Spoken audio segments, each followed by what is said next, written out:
அவர்கள் நேற்று நாங்கள் குறைபாரோம் என்று நபி ஸல்லல்லாஹு அலைஹி வஸல்லம் அவர்களிடம் சாட்சி கூறினார்கள். உடனே நபி ஸல்லல்லாஹு அலைஹி வஸல்லம் அவர்கள் நோன்பை விடுமாறும் மக்களுக்கு கட்டளையிட்டார்கள். இதுல அதிகாலையில தான் அவர்கள் சொல்றாங்க. ஆக நாம சொல்றதோ நைட்ல அதையும் விடிய காலம் ஃபஜ்ருக்கு பிறகு வந்த விஷயத்தை ரசூலுல்லாஹ் ஏற்றிருக்காங்க. அந்த செய்தியை அப்படிங்கிற நேரத்துல இன்னைக்கு நைட்ல கிடைக்கிற செய்தியை ஏத்துக்கிட கூடாது. இந்த ஹதீஸுக்கு அவங்களுக்கு எந்த விதமான மாற்று கருத்தும் கிடையாது. இந்த ஹதீஸை அதை எழுதி இருக்காங்க. இப்போ புதுசா மாற்றி சொல்றாங்க. இந்த புத்தகத்தை பொறுத்தோம்னா அந்த ஹதீஸ் இருக்காங்க. ஆமா, அந்த அடிப்படையில இந்த ஹதீஸை எடுக்கிறாங்க தெளிவா. இன்றைக்கு நமக்கு வேறு பகுதியிலிருந்து குறைபார்த்த செய்தி டெலிபோன் மூலமாகவோ ரேடியோ மூலமாகவோ அல்ல வேற செய்தி வாயிலாக நமக்கு கிடைச்சா அதை தாராளமாக எடுத்துக்கொண்டு முன்பை ஆரம்பிக்கலாம். இதுதான்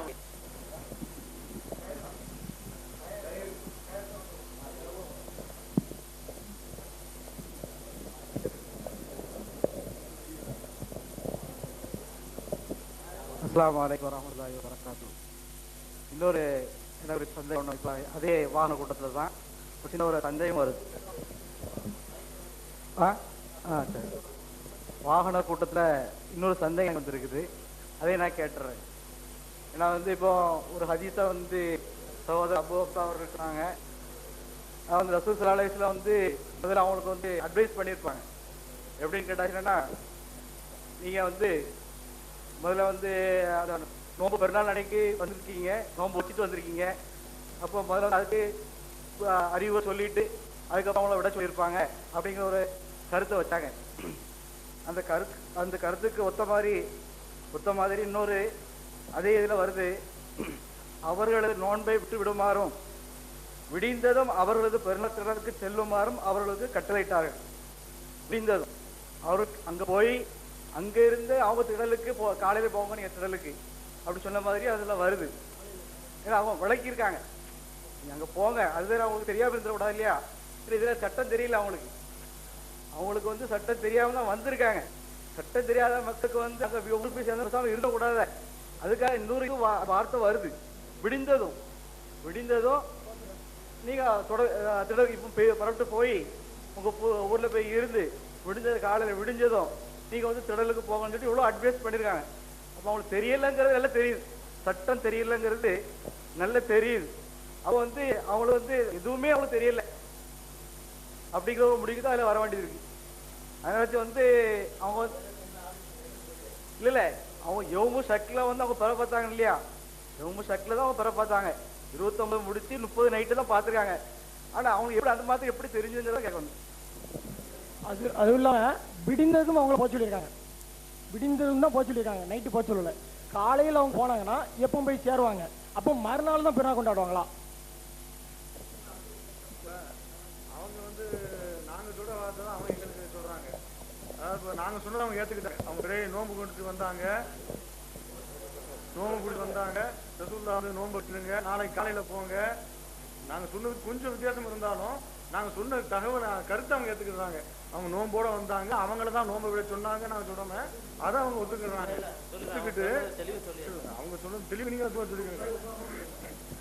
அது சொல்லிட்டு என்ன சொல்றாங்க, அவங்க சட்டத்தை விலங்கு கேட்க தான் வந்தாங்க அப்படிங்கிறாங்க. அவங்க எதுக்கு வேணா வரட்டும், விளக்கம் கேட்டு வரட்டும், அது இவங்களுக்கு ரசூலுல்லாஹ்க்கு ஆலோசனை சொல்ல வரட்டும், நீங்க எப்படி வேணா அர்த்தம் செஞ்சுட்டு போங்க.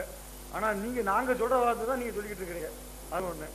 ஆனா நம்முடைய சகோதரர் இன்னொரு முதல்ல இவ்வளவு நேரம் எடுத்து வச்சுக்கிட்டு இருந்ததுக்கு முரணாக அல்லது முரணுன்னு சொல்லாம புதுசாக ஒரு வாதத்தை எடுத்து வச்சாங்க. அவங்க முதல்ல சொன்னாங்க, பிறை பார்த்த தகவல் எங்கிருந்து கிடைத்தாலும் சகருடைய நேரத்துக்குள் யாருக்கெல்லாம் கிடைக்குதோ அவங்க எல்லாம் அவங்க பிடிக்கணும் சொல்லிட்டு இருந்தாங்க.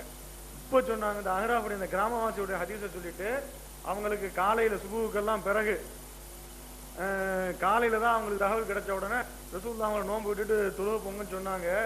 இதுல இருந்து நமக்கு என்ன தெரியுதுன்னு சொன்னா, சுபுவுக்கு பிறகு நமக்கு தகவல் கிடைச்சா கூட நோன்பு வைக்கிறதுக்கு ஆளர் இருக்குது அப்படிங்கிறாங்க. அவங்க எடுக்கலாங்கிற மாதிரி ஒரு ஆலோசனை சொல்றாங்க. இது எப்படி சுபுவுக்கு பிறகு தகவல் கிடைச்சா எப்படி அவங்க நோன்பு வைக்க முடியும்னு எனக்கு புரியல. இது புது வைக்கிறதுக்கு ஆதாரம் இருக்கோ இல்லையோ, நோன்பு விடுறதுக்கு ஆதாரம் இருக்கு.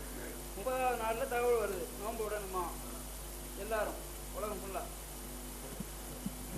சரி, இப்போ அந்த புதுசாக கேட்கப்பட்ட கேள்விகளில் எது சொல்லாமல் விடுபட்டிருக்கோ அது சொல்லுவோம். இந்த மனசாட்சிங்கிறதெல்லாம் வேற விகாரமாக எடுத்துக்கிற வேணாம். அது ஏற்கனவே ஒத்துக்கிட்டு வாதம் பண்ணீங்க. மறைவானதை தெரிஞ்சு உள்ளத்துல உள்ள தெரிஞ்செல்லாம் நம்ம சொல்றதில்ல. சாதாரணமான ஒரு வார்த்தை பிரயோகம் அது, வேற எதிரி புரியுமா எடுத்துக்கிற வேணாம். அப்புறம் இந்த அட்லாண்டிக் தானே, அட்லாண்டிக் பிரதேசத்தை பத்தி நான் கேட்டேன், அதுக்கு சொல்லலைன்னாங்க. சொல்லியாச்சுன்னு உங்களுக்கு தெரியும், அட்லாண்டிக் தான் வடதுருவோம். வடதுருவம்னா அட்லாண்டிக் வடதுருவம் இல்ல இல்ல, அட்லாண்டிக்ல வடதுருவம் இருக்கா?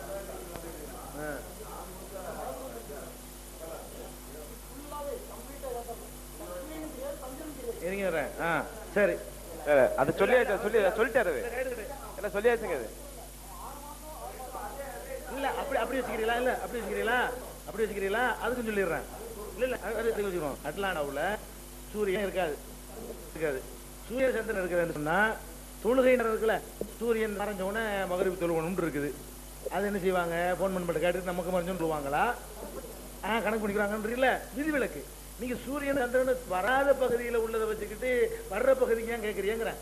நீங்க வாதத்திலேயே ஏர்வாடிக்கு சூரியன் வருமா வராதா, சந்திரன் வருமா வராதா? அது என்ன மெட்ராஸ்ல மட்டும்தான் பார்த்து உங்களுக்கு சொல்ற லெவல்ல உள்ள ஆமானா? அது மெட்ராஸ்ல பாக்குறவனுக்கு நீங்க பாப்பீங்க, நீங்க பாக்குறது அவனும் பார்ப்பான். அட்லாண்டில பார்க்க மாட்டான், பார்க்க முடியாது. பார்க்க அந்த ஏற்கனவே நான் பதில் சொல்லிட்டேன். நீங்க அட்லாண்டிக் நாடு சொல்லி கேட்கலையே தவிர நீங்க 3 திருப்பி கேட்டிய. நான் சொல்லாம விடுற காரணம் வந்து அதில் அடங்கியிருக்கனால அது அதில் புரிஞ்சுக்கிறீங்க, ரொம்ப சொல்ல வேண்டியது இல்லை.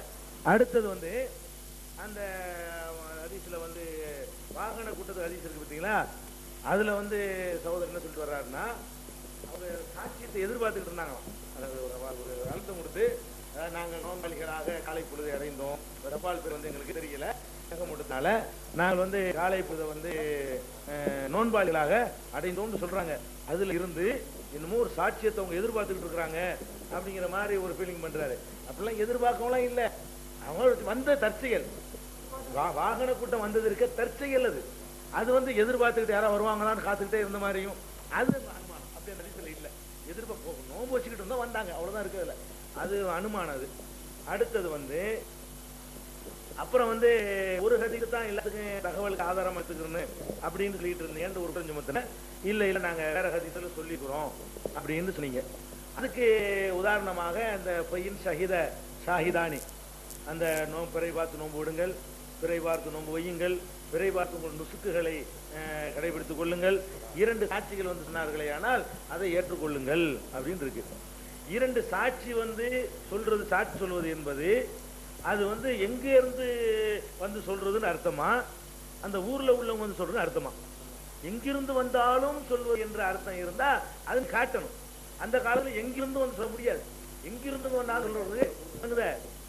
அதனால அந்த வார்த்தையை வச்சுக்கிட்டு நீங்க நாங்க எல்லாத்துக்கும் பொதுவானதை எடுத்துக்கிறோம் அப்படி சொல்ல முடியாது. அப்படி சொல்ல முடியாது என்பதற்கு நான் எழுப்பிய மற்ற கேள்விகளும் வந்து நிக்குது. இது மட்டும் காரணம் இல்ல, அப்ப ஏத்துக்கலாம் எடுத்துட்டு வருத. அதுக்கு மேல சொல்லணுங்க, நீங்க கொடுக்க முடியாது. ஹதீஸ்களை ஒன்னோட மோத விட்டுட்டு நான் ஏன்னா இதை மட்டும் வச்சுக்கிறேன், நான் அதை மட்டும் வச்சுக்கிறேன், நீங்க போக முடியாது.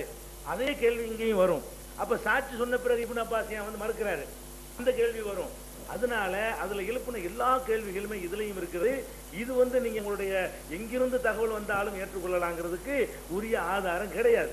இது ஒண்ணு அந்த தெளிவா விளக்கணும். எப்படிங்கிறத நீங்க விளக்குற டைம் இல்ல இல்ல, ஆளுக்கு எனக்கு ஒரு 5 நிமிஷம் ஒரு 10 நிமிஷம் இருக்குது எக்ஸ்ட்ரா உண்டா எப்படி? நான் வந்து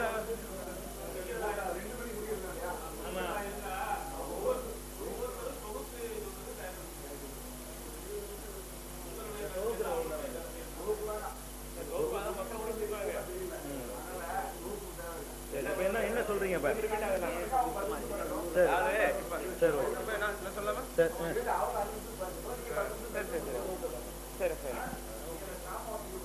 சரி, அதனால இது ஒரு பிரச்சனை.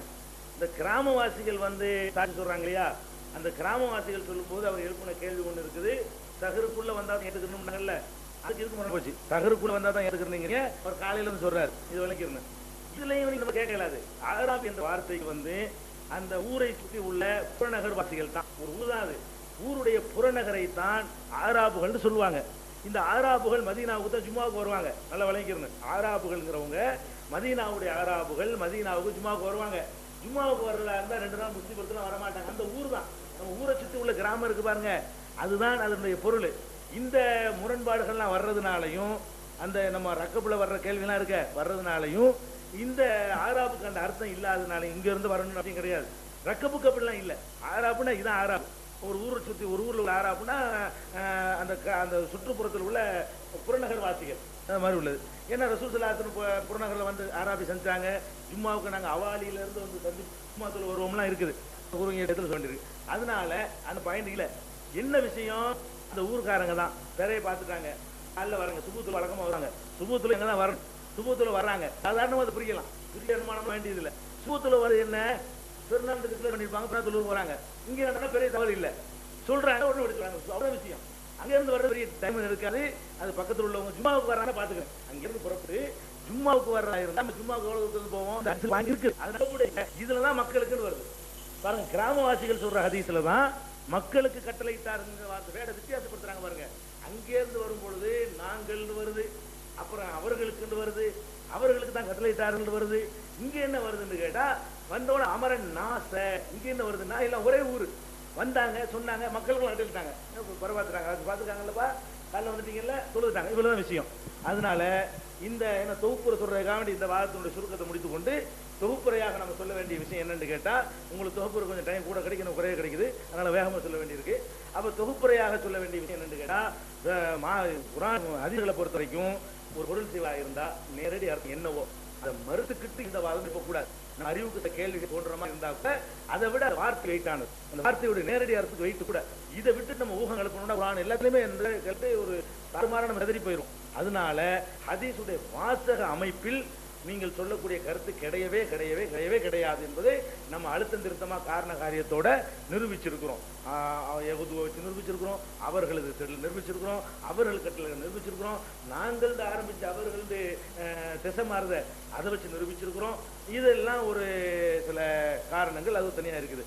ரெண்டாவது நிரூபிச்சிருக்கிறோம், ஒரு ஹதீஸ்க்கு வந்து இன்னொரு ஹதீஸ் முரண் வர்ற மாதிரி இருந்தால் முரண் இல்லாமல் இணையக்கூடிய விளக்கம் எதுவும் அதுதான் ஏற்றுக்கொள்ளணும். இதுவும் இணையது இணையும், இது 28 அதை ஏற்றுக்கிறோங்கிற மாதிரி இருக்கணும். அப்போ நீங்கள் 28 வந்து வருது, கண்டிப்பாக வருது. அதில் 1% லட்சத்தில் கோடியில் 1% கூட சந்தேகம் கிடையாது. உங்களுக்கு திருப்தி அளிக்காதுன்னு சொல்லி அளிக்காது, ஒருத்தருக்கு திருப்தி அவசியம் கிடையாது, ஆனால் கண்டிப்பாக கிடையவே கிடையாது. அதனால அதுக்கு இது முரணா வருது. உங்கள் விளக்கம் எங்கள் விளக்கப்படி அதுக்கு இது முரணா வரல, இதையும் ஏற்றுக்குருவோம் அதையும் ஏற்றுக்குருவோம். இதுதான் சரி என்பதை உறுதிப்படுத்தக்கூடிய விதமாக அந்த இப்னு அப்பாஸ் குறைபுடைய ஹதீஸ் அமைஞ்சிருக்குது. அதில் நீங்கள் சில கேள்விகள் கேட்டீங்க, லாஸ்ட் டைமில் என்ன செய்வாங்கன்னு கேட்டீங்க, அதுக்கு வந்து விளக்கம் சொல்லிட்டோம், அதுக்கு பதில் இல்லை. அப்புறம் சாட்சி தான் மறுத்தாங்கட்டீங்க, அப்படி ஒரு வாசகம் இல்லை, நானா தோகமாக சொன்னேன், அதில் நீங்கள் ஒத்துக்கிட்டீங்க. அப்போ இப்னு அப்பாஸ் ஒரு சாட்சி இல்லை, அங்கே 2 சாட்சிக்கு மேலேயே இருக்குது. இப்னு அப்பாஸ் குறைப்பு இருக்காரு, முஆவியா இருக்காங்க, ஊர் மக்கள்லாம் இருக்கிறாங்க. அது ஒரு சாட்சியில் வந்து அது சேராது.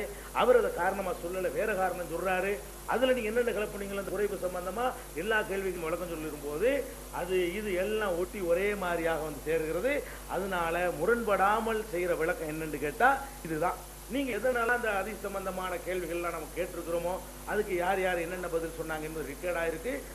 ஒன்றுக்கு 2 ரிப்பீட் பண்ணி பார்க்கக்கூடிய மக்களுக்கு எல்லாம் உண்மையை வெளிப்படுத்தான் என்று கூறி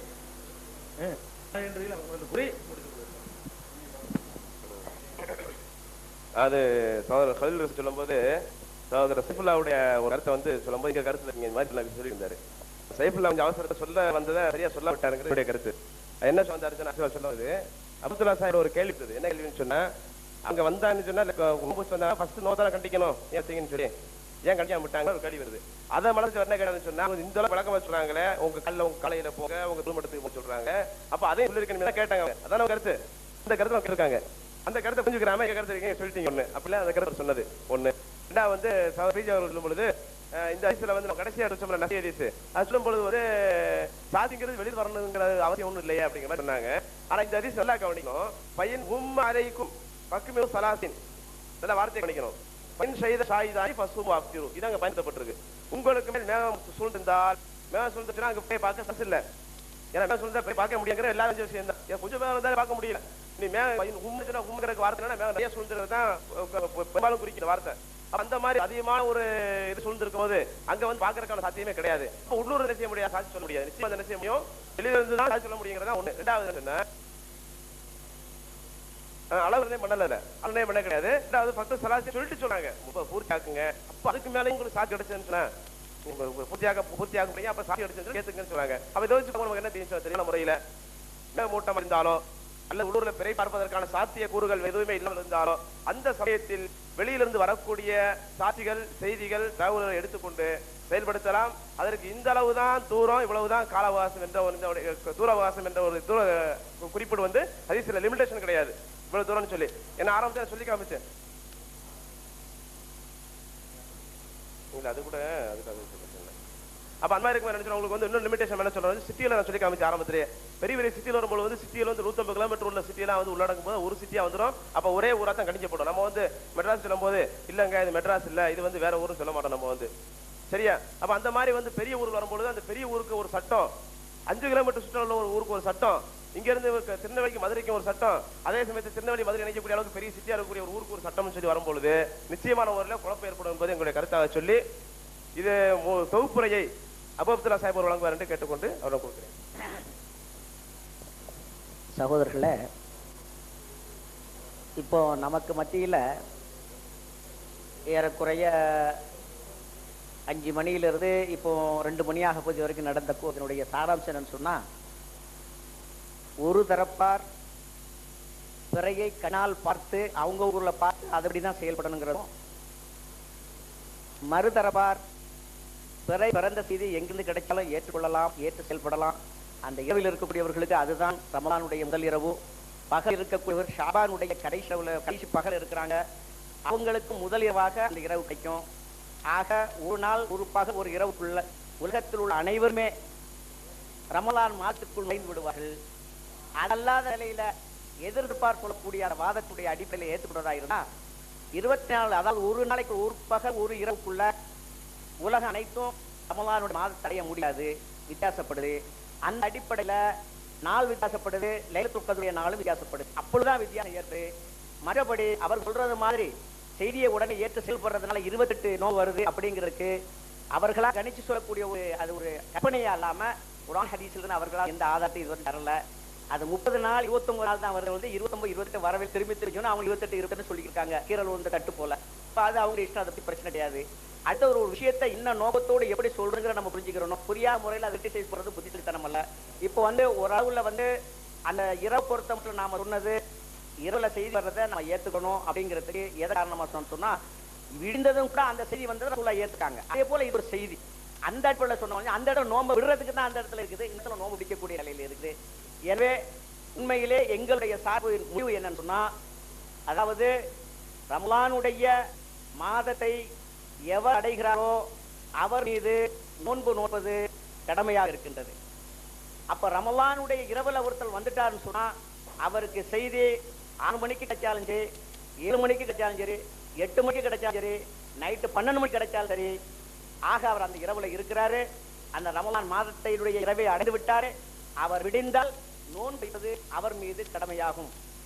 அப்படி அந்த ரமலான் மாதத்தை அடைந்த செய்தி தெரிந்து பிறப்பிருந்தும் கூட அவர் நான் அதை அடையவில்லை என்ற இடத்தில் அருகில் நோன்பை விடுவாரேயானால் நிச்சயமாக அவர் அல்லாஹ்விடம் குற்றவாளியாகின்றார், அல்லாஹ்வுடைய கட்டளைக்கு மாறு செய்கின்றார். அவர் ரமலானுடைய மாதத்தில் இரவினுடைய முதல் இறந்தும் நோன்பு நோக்காமல் அல்லாஹ்வுடைய கட்டளையை நிராகரிக்கிறார். இதுதான் உண்மையான நிலை. ஆக இந்த நிலையில நாம் பார்க்கும்போது உண்மையிலேயே குர்ஆனுக்கும் ஹதீஸுக்கும் ஒத்த கருத்தை நம்ம வர்றதா இருந்தா இந்த செய்தியை ஏற்று நம்ம செயல்படும். நபி ஸல்லல்லாஹு அலைஹி வஸல்லம் அவர்கள் செய்தியை ஏற்று செயல்பட்டிருக்கிறதுக்குள்ள ஆதாரம் ஒண்ணு கிராமவாசிகளுடைய ஆதாரம், இன்னொன்னு அந்த வாகன கூட்டத்தாருடைய ஆகணும். வாகன கூட்டத்தார்களுக்கு தான் அது உபதேசம் செய்யப்பட்டதே அல்லாமல், அதாவது என்று சொல்லக்கூடிய அவர்களுடைய வாதம் தவறான வாதம். உண்மையிலேயே நோன்பை விடும்படியும் ஈதுகாவுக்கு செல்லும்படியும் கட்டளையிட்டது நபி ஸல்லல்லாஹு அலைஹி வஸல்லம் அவர்களுக்கும் அவர்களுடைய தோழர்கள் சம்பந்தப்பட்டதே அல்லாம வாகன கூட்டத்தார் சம்பந்தப்பட்டது அல்ல. வாகன கூட்டத்தார் சம்பந்தப்பட்டதா இருக்கிறதா இருந்தா அவர்கள் அதுக்கு அடுத்த நாள் போய் 3ஆவது நாள் அங்க தொழுகிறத விட இங்கே ஈதுகாவில் தொழுதுட்டு போகணும்னு சொல்லியிருக்க முடியுமோ, அவங்களுடைய ஈதுகாவுக்கு போக வேண்டியது அவசியமே கிடையாது. அல்லது அந்த அவர்களுடைய ஈதுகாவில் போய் தொழக்கூடிய அளவுக்கு அந்த ஈதுகா அப்படி ஒன்றும் பெரிய ஒரு பரிசுத்தமானதோ அல்ல அங்கதான் போய் தொழுங்கிறது எந்த கருத்துமே கிடையாது. அதை விட நபி ஸல்லல்லாஹு அலைஹி வஸல்லம் அவர்களுடைய பின்னால இங்கே தொழுகிறது தான் ஏற்றும். அப்ப எந்த அடிப்படையில் சொல்லியிருக்காங்கன்னா நபி ஸல்லல்லாஹு அலைஹி வஸல்லம் அவர்கள் பின்னால அவர்கள் நபி தோழர்கள் எல்லாரும் தொழக்கூடிய இருந்தால் அதுக்கு அர்த்தம் இருக்குது. இல்லைண்டா அந்த நபி தோழர் அவர்கள் வந்து அந்த வாகன கூட்டத்தார்கள் வந்து நோன்பை விட்டுட்டு வந்திருந்த நிலையில நபி ஸல்லல்லாஹு அலைஹி வஸல்லம் அவருடைய தோழர்களுக்கு மற்றிட்ட கட்டளையாக இருக்க முடியுமா இல்லாம மற்றபடி அந்த அமரகும்ங்கிற அந்த ஒரே வார்த்தையை வச்சுக்கிட்டு அது அவர்களுக்கு தான் சொல்லப்பட்டது அவர்களுக்கு தான் சொல்லப்பட்டதுங்கிற வாதம் தவறான வாதம், ஏற்க முடியாத ஒரு வாதம். ஆக என்னுடைய இறுதி முடிவு இந்த இதுல நாங்க என்ன முடிவுல இருக்கோம்னு சொன்னா, நாங்க எந்த வாதத்தை எடுத்து வச்சோமோ அதுதான் குர்ஆன் ஹதீஸுக்கு நெருக்கமா இருக்குது. நிறைய பார்த்த செய்தி எங்கிருந்து கிடைச்சாலும் அதை போய் நோக்க வேண்டும். அப்படி நோன்பு நோக்காமல் எவர்கள் அந்த பகலை பாழாக்குகின்றார்களோ அவர்கள் குர்ஆனுடைய சட்டத்துக்கு மாறு செய்கின்றார்கள். ரமவானை அடைந்து கூட நோன்பு நோக்காமல் அவர்கள் விட்டு விடுகின்றார்கள், குற்றவாளி ஆகிறார்கள். அது தவறு என்று கூறி இன்ஷா அல்லாஹ் அடுத்த முடிக்கிறதுக்கு அதாவது அஸ்ஸலாமு அலைக்கும் வரஹ்மத்துல்லாஹி வபரகாத்துஹு. அன்பு சகோதரர்களே, அல்லாஹ்வுடைய மகத்தான கிருபையால் இந்த குர்ஆன் ஹதீஸ் ஒரு அடிப்படையிலான விவாதத்தை நாம் இரு தரப்பிடம் தொடங்கி, அதாவது ஏறக்குறைய 2 பேருமே குர்ஆன் ஹதீஸ்க்கு மாற்றமெல்லாம் செயல்படக்கூடிய அளவுக்கு ஒரு மனப்பக்கம் உள்ளவங்க தான் நான் நம்புறேன். அந்த அடிப்படையில் வந்து சேர்ந்து ஏதோ ஒரு சில கருத்து வேறுபாடு காரணத்தினால நம்ம அதை வந்து கலைகிறதுக்காக ஒற்றுமைக்காக நம்ம பாடுபட்ட ஒரு நிமித்தமாக இந்த விவாதத்தை ஏற்பாடு நடத்தினோம். இந்த விவாதத்தில் நான் பங்கேற்றுக் கொண்ட தரப்பின் சார்பாக யாராவது சோதர்கள் தவறாக பேசியிருந்தாலோ அல்லது வந்து தவறான எண்ணம் போன்று உங்களுக்கு ஒரு கட்சி அளித்திருந்தாலோ அதை அல்லாஹ்வுக்காக நம்புறதுக்குமாறு என்னுடைய தரப்பின் சார்பாக நான் கேட்டுக்கொள்கிறேன்.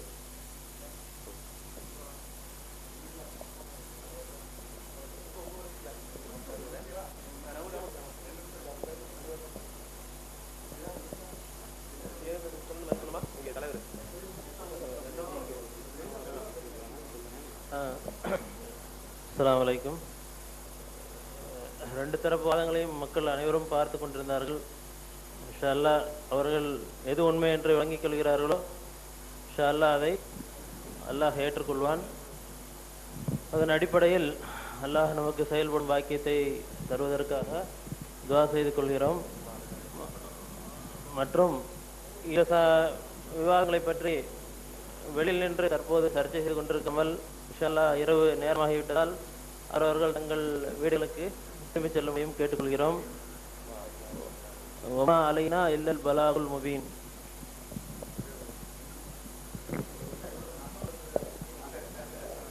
நாங்கள் வந்து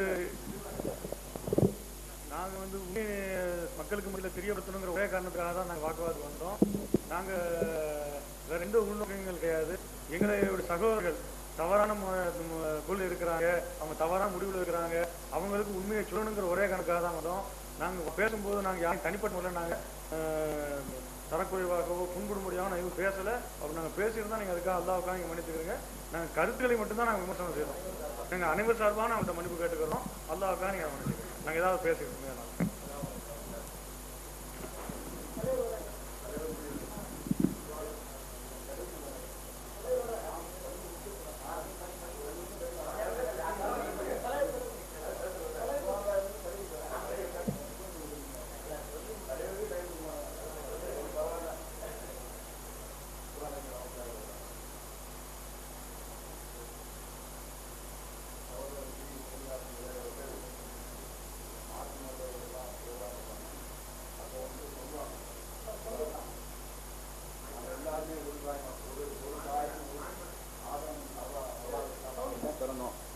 ஈவன் மாற்றுமற்றவர்களுக்கு நீங்கள் சொல்லியிருக்கீங்க. இப்போ நாமெல்லாம் சகோதரர்கள். விவாதங்கிறது நம்ம சண்டை முடிக்கணும். விவாதம் வந்து நமக்கு விஷயம் தெரியணுங்கிறதுக்காக, சத்தியம் என்னது அப்படின்னு தெரியறதுக்காக, மக்களுக்கு தெரியணும் அப்படிங்கிறதுக்காக நம்ம விவாதம் பண்ணுவோம். நாம் எல்லாம் சகோதரர்கள் தான். அந்த சகோதரத்துவம் இன்னும் நிலைக்கணும் அப்படிங்கிறதுக்காக தான் அந்த சத்திய மார்க்கத்தை சத்தியம் தூய அடிகளாக தெரிஞ்சுக்கணுங்கிறதுக்காக இந்த விவாதத்தை ஏற்படுத்தணும். ரொம்ப நல்லா இருந்துச்சு. நிறைய விஷயங்கள் நாம் அறிஞ்சிட்டோம். மக்கள் ரொம்ப நல்லா அறிஞ்சிருப்பாங்க. மார்க்க அறிஞர்களுடைய வாக்குவாதங்களை டிவியில் கேட்டவங்க, வீட்டில் கேட்டவங்கலாம் ரொம்ப உன்னிப்பாக கவனிச்சிருப்பாங்க. இதனுடைய முடிவை வந்து நான் ஏற்கனவே அறிஞ்சிருந்தேன். முடிவு ஒன்றும் நான் சொல்ல முடியாது. எனக்கு அந்த அளவுக்கு நான் மாத அறிஞர் கிடையாது. நடத்தி தர சொன்னாங்க, நான் நடத்தி கொடுத்தேன்.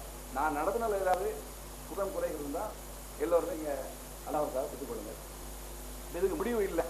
இன்ஷா அல்லாஹ் இன்னொரு தடவை நாம் ஜெயலலிதா அவர்கிற டைம் வாங்கி இதை கண்டினியூ பண்ணுவோம். இன்ஷா அல்லாஹ் அதுக்கு ஏதாவது கிடைக்குமா கொஞ்சம் கண்டினியூ பண்ணணும்னா பண்ணி சத்தியம் கிடைக்கிற மாதிரி செய்யுங்க. சத்தியம் நமக்கு முக்கியம். எல்லாருக்காக நம்ம செய்யக்கூடிய ஒன்று. அதுக்காக தான் தௌஹீதை ஏற்றுக்கிட்டோம். நம்ம தௌஹீதுக்கு வந்ததுடைய காரணமே ஆரம்பத்தில் வந்து நம்ம ஷிர்கில் இருக்கோம், எல்லா விதமான அதாவது பித்தத்தில் இருக்கோங்கிறதுக்காக நம்ம தௌஹீதுக்கு வந்தோம்.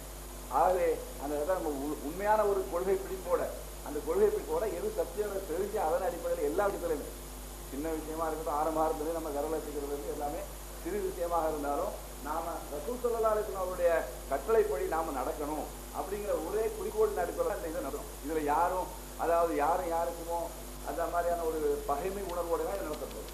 அது நல்லா தெரிஞ்சுக்கணும். சத்தியம் உண்மையான விஷயம் என்ன அப்படிங்கிறத தெரிஞ்சு கொள்வதற்காகத்தான் இந்த விவாதம் ஏற்பாடு செய்யப்பட்டது. இதுல ஒரு நல்ல கருத்துக்கள் கிடையாது. இன்ஷா அல்லாஹ் நம்ம இன்னும் வரக்கூடிய காலங்களில் இதை கண்டினியூ பண்ணிக்கலாம், தொடர்ந்து கொள்ளலாம். ஏன்னா முடிவு கிடைக்கல, முடிவு கிடைக்கிற வாய்ப்பு இன்னும் குறுகிய காலத்தில் கிடைக்குமான்னு தெரியல. ஆகவே மக்கள் அவர்கள் பார்த்துட்டாங்க, சகோதரர்கள் வீட்டிலையும் பார்த்துக்காங்க. அவர்கள் அந்த முடிவை 2 பேருடைய வாதங்களையும் கேட்காங்க. அவர்கள் எந்த முடிவு எடுக்கிறாங்க அந்த முடிவை எடுத்துக்கொள்ள வேண்டியதான் இப்போ உள்ள சூழ்நிலை. சுபானல்லாஹி அஸ்ஸலாமு அலைக்கும்.